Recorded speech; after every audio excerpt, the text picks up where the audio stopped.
छात्रों, जैसा कि कल हम लोगों ने बातें की थी त्रासदी के संदर्भ में, तो मैंने कहा हम लोगों ने बातें की थी कि अमूमन ऐसा माना गया कि दो प्रकार के अनुकरण होते हैं, सदाचारियों के अच्छे कार्यों के और दुराचारियों के बुरे कार्यों के। हम लोगों ने कहा था कि जो सदाचारी हैं, जिनमें नायकत्व की गरिमा है, महानता है, जिनके दृष्टि में औदार्य है, कह सकते हैं जिन्होंने अपने जीवन को अग्रसर करने की राह में आने वाले व्यवधानों से लड़ने की ठान रखी है, ऐसे ही लोग अमूमन सदाचारी कहलाते हैं। लेकिन ठीक आप देखेंगे कि कुछ ऐसे ही विघ्नों से जूझते हुए दुराचारी भी दिखाई देते हैं। लेकिन फ़र्क ये होता है कि जहाँ सदाचारियों का संघर्ष मनुष्यता के सुख के लिए होता अथवा मनुष्यता के सौंदर्य को नष्ट नहीं करता, वह उसकी निर्मिति में चलता है। दुराचारियों का जो यह संघर्ष होता है आत्म सुख के लिए होता है। वह विशाल जो मानव जाति है, उस विशाल मानव जाति से ज़्यादा अपने परिवेश और अपने से भावात्मक रूप से चंद जुड़े हुए लोगों के आसपास ही रहता है। हम लोगों ने कल कहा था कि जो अभी हमने बताया कि दुराचारी से एक सदाचारी का जो एक दृढ़ स्वरूप है, औदार्य है, उनमें जो करुणा है, उदारता है, संघर्ष है, वीरता है, साहस है, ये तमाम चीज़ें जो है, इन चीज़ों से हम उनके जीवन के प्रकाश में होने की उम्मीद करते हैं। हम उनके जीवन के उदग्र और सुवासित होने की उम्मीद करते हैं। लेकिन यदि उनके जीवन में कांटे आते हैं, अंधेरा आता है, केवल दुख और विपत्तियां ही दिखाई देती हैं, तो अगर एक नैतिक समाज है तो उन शक्तियों के खिलाफ हमारे मन में आक्रोश होगा जो ऐसा कर रहे हैं, उन्हें तकलीफ़ दे रहे हैं। अगर हमारा समाज अनैतिक है तो शायद ऐसा नहीं होगा। वैसे ही यह कहना कि कॉमेडी या जिसे हम कहते हैं व्यंग्य जो है वह एक हल्के या कह सकते हैं कि जो काव्यकार उच्च श्रेणी के नहीं हैं या जिनके हृदय में उच्च भावनाओं की अनुभूति नहीं है, ऐसे लोग व्यंग्य अथवा कॉमेडी का सृजन करते हैं। मुझे लगता है कि यह मान्यता बदल जानी चाहिए, वरना तो आज जितने भी व्यंग्यकार हैं वो अपनी महत्ता खो बैठेंगे। तो आज की बात छोड़ भी दें तो ऐसे हम समझें कि एक व्यंग्यकार जीवन की उस त्रासदी को सामने लाता है जहाँ एक ऐसा व्यक्ति जिसे कुछ ना हासिल होना चाहिए वो सब कुछ हासिल कर लेता है, अथवा ये आप कह सकते हैं जिसके चरित्र में सतत विरोधाभास और अद्भुत हास्यास्पद विरोधाभास दिखाई देता। जैसे कोई अपनी मूर्खता से अनजान पांडित्य का अभिनय करे अथवा पांडित्य की अभिव्यक्ति करे, तो शायद वह व्यक्ति जो सचमुच पांडित्य को समझता है, उसके समस्त पांडित्य का अभिनय अथवा पांडित्य की अभिव्यक्ति एक ऐसी मूर्खता की सृष्टि करेगी जहाँ हास्य उत्पन्न हो। और ये मेरा ख्याल है कि ऐसा आप जागतिक व्यवहार में, सांसारिक व्यवहार में भी देख सकते हैं। इसलिए यह विभाजन तो है कि एक कॉमेडी है, एक त्रासदी है, लेकिन कहीं न कहीं मुझे लगता है कि दोनों साहित्य की उस समय भी दो विधाएं रही होंगी। निश्चित रूप से त्रासदी में एक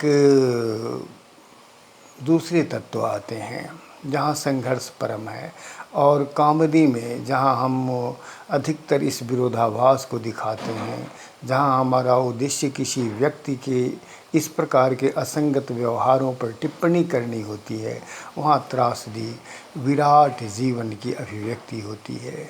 नायक में विराट जीवन की जो छाया है, जो प्रकाश है, जो औदार्य या उदारता है, जो सौंदर्य का परिशोधित और शुभ्र रूप है, हम उसे सामने लाते हैं। जीवन में जो कुछ भी वरेण्य है, जीवन में जो कुछ भी अभिप्सित है, जीवन में जो कुछ भी वांछित है, हम उन सब चीज़ों को सामने लाते हैं। तो निश्चित रूप से त्रासदी की जो सीमा होती है बड़ी होती है, उसकी परिधि बड़ी होती है।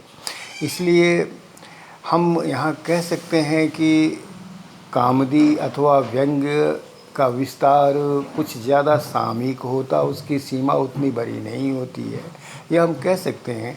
लेकिन यह नहीं कह सकते कि ऐसे साहित्यकार जो तुच्छ होते, क्षुद्र हृदय के होते, वो उसका सृजन करते, और गंभीर और महान हृदय के व्यक्ति, विचारों के व्यक्ति त्रासदी का सृजन करते। ऐसा हम नहीं कह सकते, ऐसा कहना उचित भी नहीं दिखाई देता है।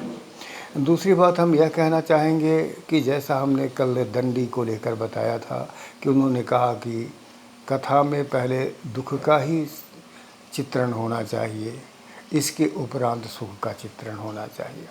निश्चित रूप से इसे हम जीवन के आदर्शीकरण की बात कह सकते हैं। आदर्शीकरण से तात्पर्य यह नहीं होता कि हम वर्तमान जितना भी अवांछित है उसे हटाकर एक ऐसे स्वरूप को सामने लाए जो आइडियल है। यह छल है, यह आदर्शीकरण नहीं है, यह छल है। और मैं उम्मीद करता हूँ कि साहित्य किसी भी प्रकार अभिव्यक्ति जन्य या वस्तुजन्य छल से दूर ही होता है। तो ऐसी स्थिति में हम यह कह सकते हैं कि वहाँ जीवन का आदर्शीकरण, जीवन के उस शुभ्र रूप की कल्पना की गई है जिस स्वप्न को जीते हुए हम आगे बढ़ते हैं, एक विश्वास के साथ, एक ऊष्मा के साथ, और कह सकते हैं एक समर्पण के साथ। निश्चित रूप से कहा जाता है ना कि दुख यदि लंबा हो तो वह अच्छा नहीं होता, छोटा हो तो अच्छा होता है। सुख भी यदि लंबा हो तो अच्छा नहीं होता, सुख भी यदि छोटा हो तो अच्छा होता। मनुष्य ऐसा नहीं चाहता। तो ऐसे संदर्भ में एक बात हम आखिरी में कहना चाहेंगे कि एक नैतिक समाज में सुखांत की, दुखांत की अथवा कि दंडी की उस काव्य विधान की कल्पना है। एक अनैतिक समाज में तो मैं समझता हूँ नायकों की तकलीफ़ से भी किसी को कष्ट नहीं हो सकता। या आप एक अनैतिक समाज में तो आप देखते हैं कि एक अनैतिक व्यक्ति की अनैतिकता को उजागर करके आप सहज नहीं रह सकते हैं, आप परेशान हो सकते हैं। इसलिए मैं कहूँ कि साहित्य का जो प्राचीनतम विभाजन है, या हमारे यहाँ या बाहर, वह उस समय के एक भावात्मक मूल्य पर आधारित समाज है। केवल भौतिक मूल्यों पर आधारित समाज नहीं है। भौतिक जीवन पर आश्रित होना एक अलग बात है, लेकिन भौतिक मूल्य को ही अपने जीवन का श्रेयस बना लेना शायद एक दूसरी बात है। तब हम मनुष्य होने की सारी नैतिकता खो देते हैं, और तब वहाँ न कॉमेडी का कुछ अर्थ रह जाता, न त्रासदी का अर्थ रह जाता, न उदार और गंभीर चरित्रों का कोई अर्थ रह जाता, और न तुच्छ और अनुदार्य चरित्रों का कोई अर्थ रह जाता। इस तरह हम कह सकते हैं कि उस सुदूर अतीत में अरस्तू ने त्रासदी और कह सकते हैं अनुकरण जैसी चीज़ों को फिर से एक नए ढंग से लाते हैं। इसका अर्थ है कि उस समय साहित्य और समाज का रिश्ता ज़्यादा गहरा था, ज़्यादा गहन था। अगली कक्षा में हम लोग इस कक्षा में इतना ही कहना चाहेंगे। शेष आप अपनी सामग्री देखेंगे जो संदर्भ की मिले। हम इसमें आगे अगले दिन हम त्रासदी के स्वरूप पर विचार करेंगे। धन्यवाद।